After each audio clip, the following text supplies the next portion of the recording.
Hi there and welcome to my channel. Today's project is for the Vicki Boutin design team, and I am so excited that I get to show you the first video using the new Field Notes collection by Vicki Boutin for American Crafts. And this collection is gorgeous.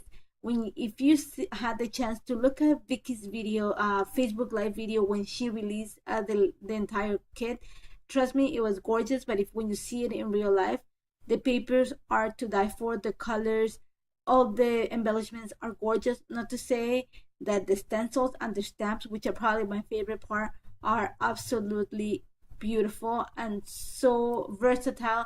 I am dying to work with them, especially the masking ones. I have some ideas for them and I cannot wait to use them in a layer.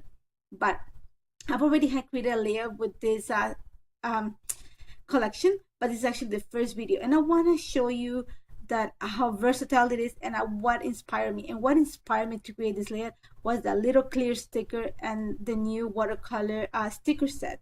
And it's that it has this watercolor look of teals and blues, and if you know me, then you know that I love teal, and it has white and black accents. So I set out to create something based on that inspired me. So like I said, I'm thinking watercolor, so I'm pulling the cool set and also the neutral set, because I want to use the teals, the greens, and the blues to create sort of a background. So create the background, sorry.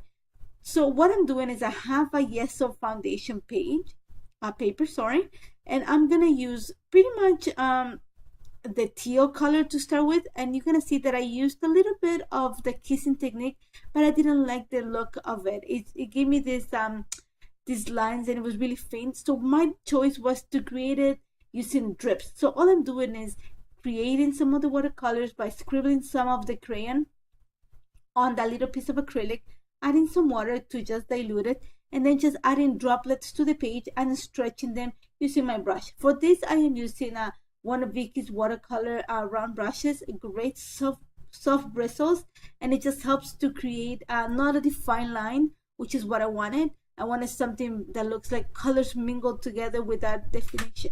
So as you're gonna see, I'm starting with the teal. All I'm doing again is just adding droplets and moving the brush or using the brush to stretch them around.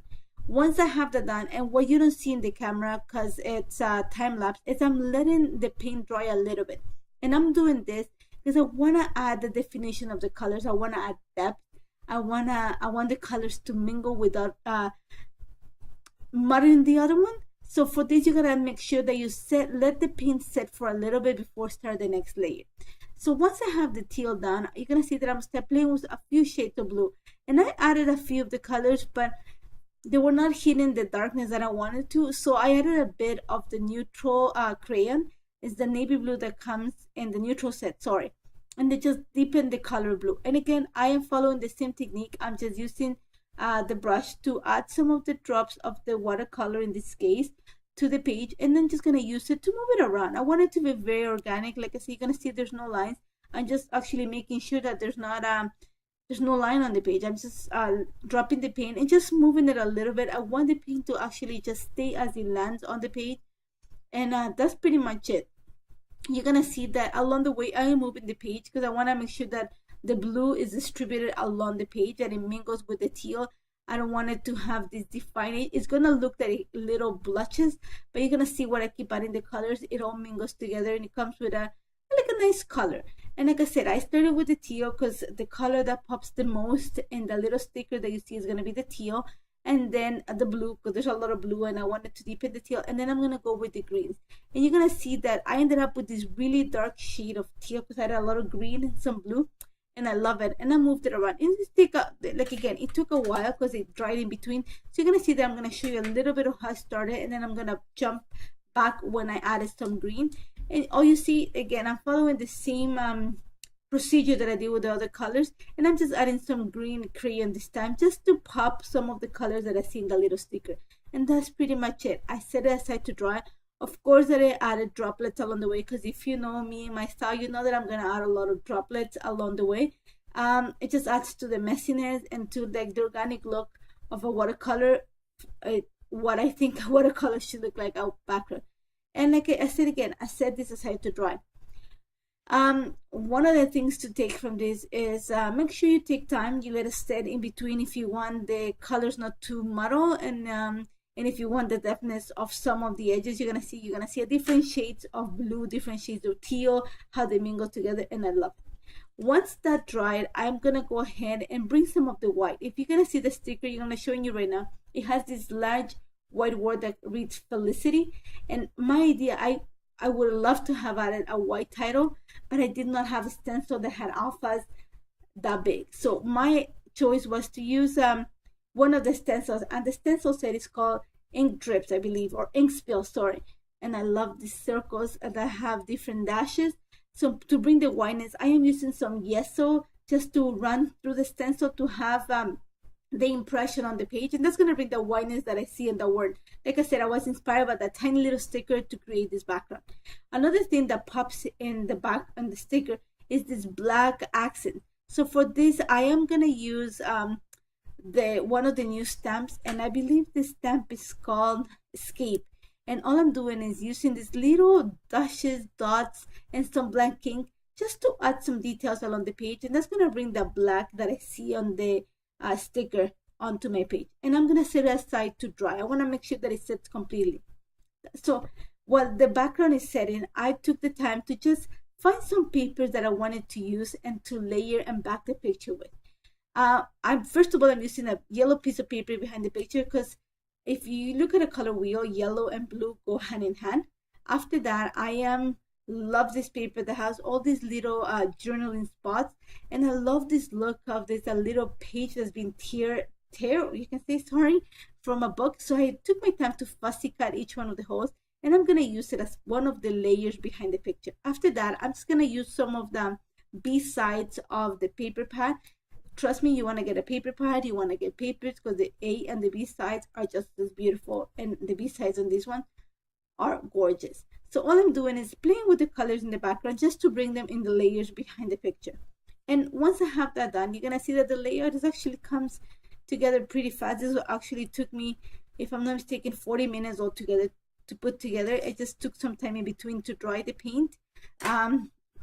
It was a very humid day in Toronto, so it took a while longer than expected to dry all the paint. Once I have that done, you're gonna see that I use a little bit of foam adhesive behind the picture just to pop it up the page, and I'm gonna go ahead and glue it straight onto the layout.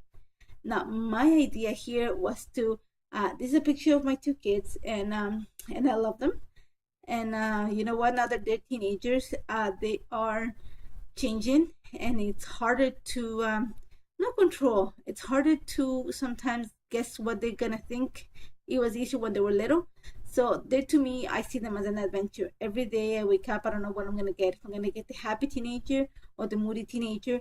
So they're my adventure. So I document this. And what I'm using in this case is a combination of the Field Notes puffy stickers, the stickers, and also the alpha stickers from the All the Good Things collection. I love the black. It's gonna bring some accent that I saw on the sticker.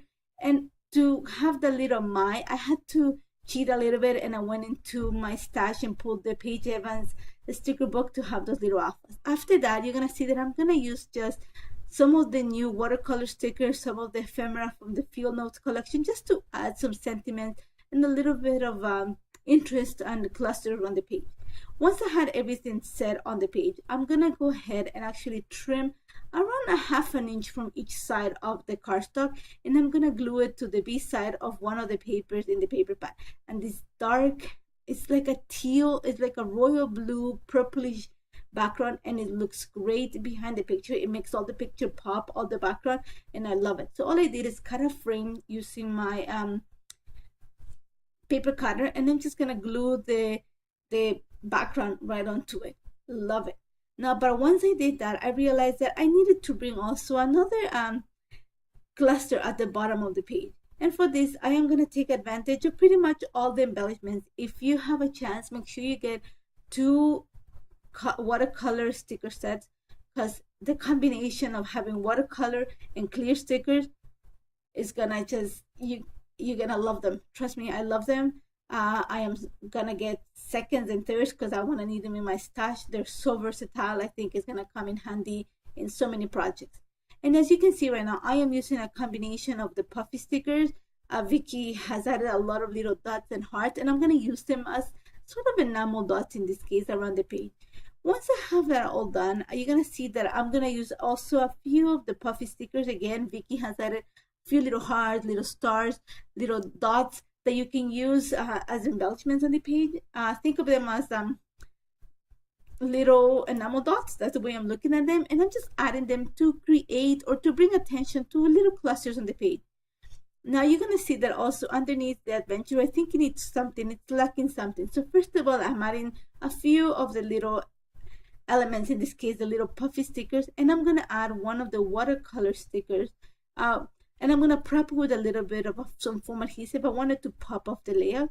Once that was done and the camera got fussy because I actually knocked it along the way, I added some pops of color, color shine, and I'm just gonna add a little bit of that color onto some of the watercolor stickers just to make them pop a little bit more. Added some lines of journal underneath the title, and that's about it. Super simple. Like I said, it took no time to put together. It was a joy to put together, to have new goodies to play with, and these are gorgeous goodies because Vicki did such an amazing job with the Field Notes collection. You're gonna love it. Try it. If you have any questions, as always, don't hesitate to contact me. I would love to help you. Make sure you check all of Vicki's new collection. It's shipping right now.